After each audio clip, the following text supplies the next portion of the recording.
Hi అండి, అందరికీ నమస్కారం. Welcome to my channel. ఈ వీడియోలో ఇప్పుడే అందిన వార్త ఏపీ ఉద్యోగ పెన్షనర్లకు 12వ పీఆర్సీపై లేటెస్ట్ న్యూస్ అండి. అతి త్వరలో గుడ్ న్యూస్ రానుందా లేదా అనే పూర్తి వివరాలు వీడియో తెలుసుకుందాం. వీడియో ఎక్కడ స్కిప్ చేయకుండా ఎండ్ వరకు చూడండి, అప్పుడే పూర్తి ఇన్ఫర్మేషన్ అర్థమవుతుంది. అలా వీడియో నచ్చినట్లయితే లైక్ చేయండి.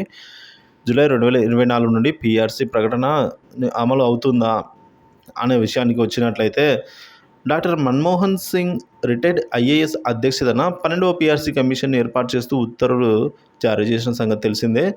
మరి 12వ పీఆర్సీ ప్రకటన విషయానికి వచ్చినట్టే, ఇది ఉద్యోగ ఉపాధ్యాయుల పెన్షనర్లకు సూపర్ గుడ్ న్యూస్గా చెప్పుకోవచ్చు. 12వ పీఆర్సీ కనుక అమలు అయితే శాలరీలు, పెన్షన్లు భారీగా పెరగడం ఖాయం.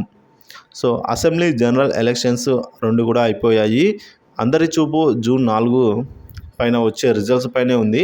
కావున ఉద్యోగ ఉపాధ్యాయుల పెన్షనర్లకు పీఆర్సీ ఆలస్యం కాకుండా అమలు కావాలని అయితే కోరుకుందాము. 12వ పీఆర్సీ కమిటీ జీవో నెంబర్ 68 ద్వారా సో ఐఆర్ అనేది 27% నుంచి 35% ఇచ్చి ఇక పీఆర్సీ అమలు చేయాలి. ఉద్యోగ ఉపాధ్యాయుల పెన్షన్లు అయితే కోరుతూ ఉన్నారండి. సో ప్రభుత్వం ఆర్థిక భారం ఎంత పడనుంది, ఎప్పటి నుంచి అమలు చేయాలనే అంశాలపై చర్చ చేయాల్సి ఉంది. ఇక 12వ పీఆర్సీ సంబంధించి 5 ఏళ్లకు ఒకసారి నిత్యావసరాల ధరల పెరుగుదల ఆధారంగా ఇవ్వడం జరుగుతుంది. 12వ పీఆర్సీ అమలు కమిటీ వేశారు. కమిటీ ధరల పెరుగుదల ఆధారంగా ఫిట్మెంట్ ప్రకటన ఉంటుంది. ఏపీ ఉద్యోగులు, ఉపాధ్యాయులు, పెన్షనర్ల 12వ పీఆర్సీ బేసిక్ పే ఒకవేళ 12వ పీఆర్సీ అమలు అయితే బేసిక్ పే ఎంత ఉంటే ఎంత పెరుగుతుందో చిటికలో తెలుసుకుందాము. పీఆర్సీ కమిషన్పై ప్రకటన జరగాల్సి ఉంది. Doctor Manohar Singh retired IAS అధ్యక్షతన 12వ పీఆర్సీ కమిషన్ ఏర్పాటు చేస్తూ ఉత్తర్వులు జారీ చేశారు. సో ఆ విషయం తెలిసిందే. GO number 68 on 12th July 2023 అప్పుడైతే మొదలైంది. ఇక 11వ పీఆర్సీని వాస్తవంగా 2018 జూలై 1 నుంచి అమలు కావాలి. కానీ ప్రభుత్వం 2020 ఏప్రిల్ నుంచి మానిటరీ బెనిఫిట్ ఇచ్చింది. ఇక జనవరి 1, 2024 జీతంతో కలిపి 11వ పీఆర్సీ ఇవ్వడం జరిగింది.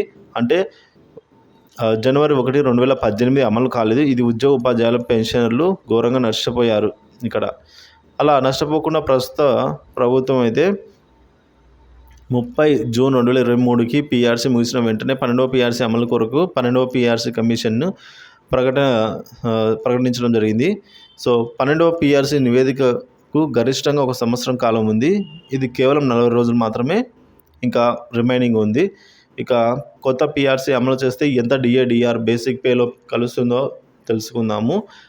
12వ పీఆర్సీ అనగా కేంద్రం 1%కి రాష్ట్ర ప్రభుత్వము 0.91% డిఆర్ ప్రకటించాలి.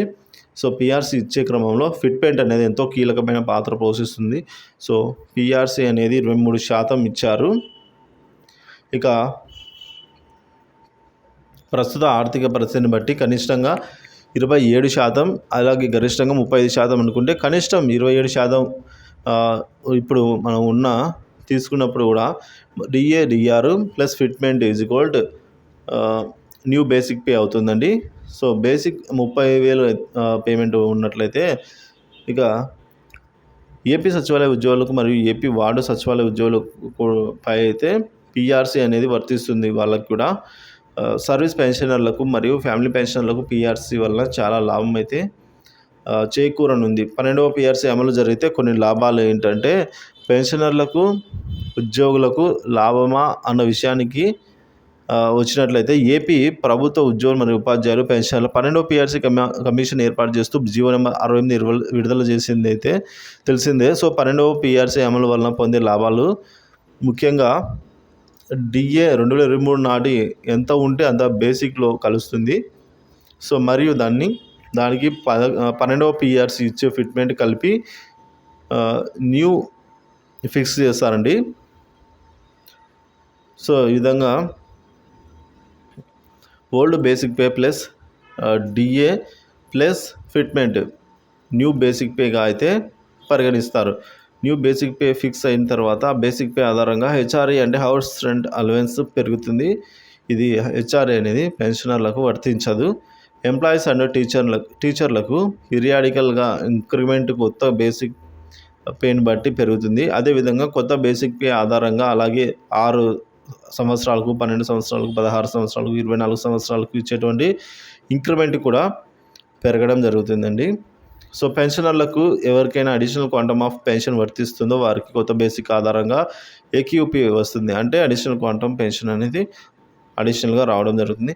ఇక డిఏల రేటు మరియు టీఏ రేటు కూడా పెరుగుతుంది. పే స్కేల్ కూడా మారుతాయి. సో మొత్తం మీద 12వ పీఆర్సీ కనుక అమలు జరిగితే ఉపాధ్యాయులకు మరియు ఉద్యోగులకు పెన్షన్లందరికీ కూడా బెనిఫిట్ అయితే ఉంటుంది అనేది ఖచ్చితంగా అర్థమవుతుందండి. సో కాబట్టి ఈ విధంగా త్వరగా 12వ పీఆర్సీ అనేది అమలు కావాలని ఉద్యోగ ఉపాధ్యాయులు అందరూ కూడా కోరుకుంటున్న నేపథ్యము, పెన్షనర్స్ కూడా. ఇక వీడియో నచ్చినట్లయితే లైక్ చేయండి. ఇలాంటి వీడియోస్ కోసం సబ్స్క్రైబ్ చేసుకోండి. Thank you for watching this video.